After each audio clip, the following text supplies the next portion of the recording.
Omuwala w'emyaka 15 awuniikiriza ekyalo bw'azadde omwana n'amusuula mu kaabuyonjo. Omuwala ono Kaggwa Ensonyi ategeerekese nga Gloria Nohereza nga mutuuze mu muluka gw'e Bubanda mu ggombolola y'Ekibalinga mu disitulikiti y'e Mubende.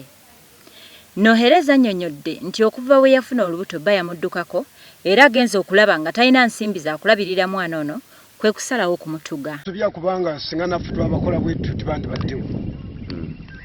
Basobya kubeera ng'omwana oli wabadde wa ssomero oteekwa okuzaala omwana n'omuyonsa n'omujja ku mabiri n'oddekuki.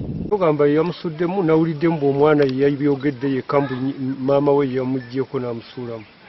Nze bwe babimbuulidde naye n'omukazi yekka simulabye sanze bamutudde.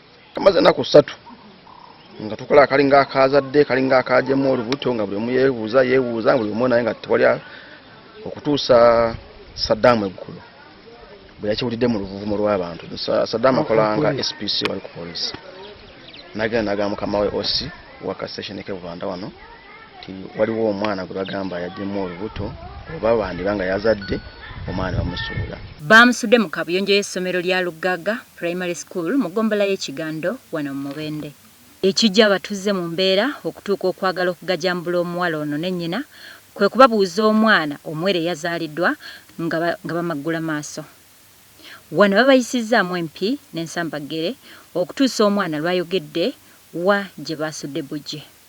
Kansala w'ekitundu kino Kabagambe Stephen agambye nti obuzibu bwavudde ku muwala okufuna olubuto nga mutonnyo ddala.